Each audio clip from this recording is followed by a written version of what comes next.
The flute first started revolutionizing religions 43,000 years ago in multiple places, including China, Egypt, India, and Greece.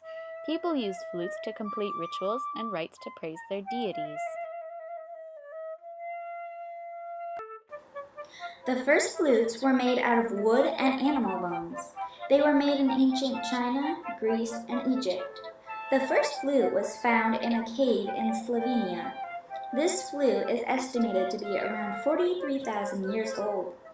This is when civilizations were just starting to develop and religions began to grow. This picture shows what ceremonies may have been like for early people. Because flutes were the first melodic instrument created, they must have been critical to performing rituals involving music. It was at this time that music was first incorporated into the praising of their gods. This is a segment of the oldest flute found in the Slovenian cave. The Chinese Moon Festival is held on a day in mid-autumn that has a full moon. On this day, the moon is furthest and brightest from the earth. The goddess Chang'e playing the flute is a symbol of beauty and love. The Lady of the Moon, Chang'e, is who the people of China would pray to for beauty and love. The Mao-Chu people of China have special traditions for the Mid-Autumn Moon Festival. They join together and dance in the beautiful music of the flute, basking in the light of the moon. On this day, young people look for their lovers and promise each other to love them clean and clear like the pure water and the silvery moon. Bast was the Egyptian goddess of cats and music. She is known to play the ney. The ney first started to be used in 1350 BC in the Middle East. The ney is used by blowing over a hole in one end of the instrument and lays crosswise over your body. Like the flute, to change pitch you cover holes with your fingers. In Egyptian music, a common instrument to play was the ney, which is a close relative of the flute. It was a ceremonial instrument used at burials to help the people move on to the afterlife. The ney was also used to honor and praise the gods with music. Krishna is the Hindu god of love, music, and the arts. He is typically depicted sitting under a sacred kadamba tree with his legs crossed and his flute to his lips. The notes of Krishna's flute drifting through the woods is the call of the divine.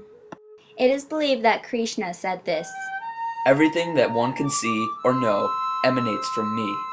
I am the generating seed of all existence, the source of both the mundane and spiritual worlds. All this world is pervaded by me. I am its creator, maintainer, and destroyer. I am Antaryami residing in the heart of every jiva. I am the goal, support, lord, abode, refuge, and friend of all. I am immortality and death, being and non-being.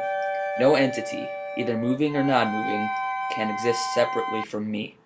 The divine love expresses itself by entering into man and filling his whole being.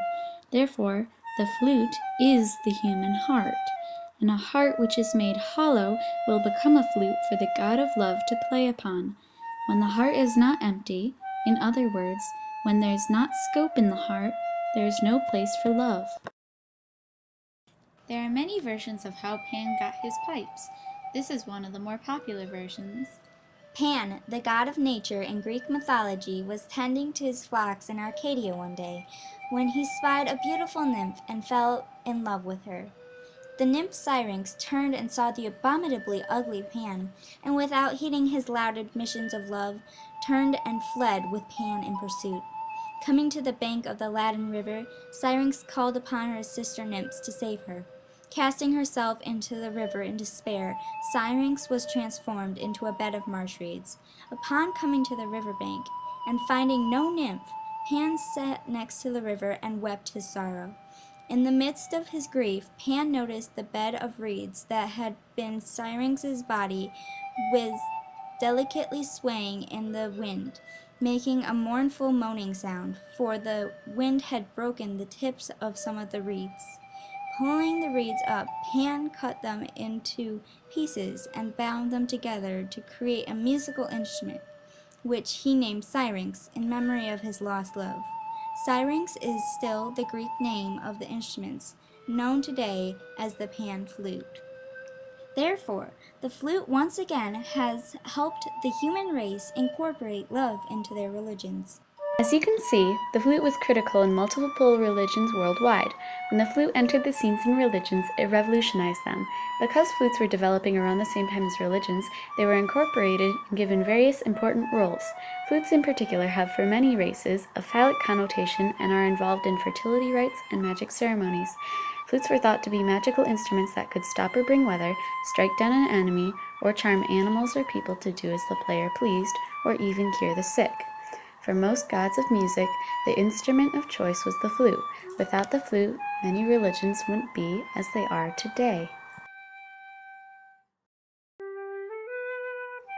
So long as the human spirit thrives on this planet, music in some living form will accompany and sustain it and give it expressive meaning.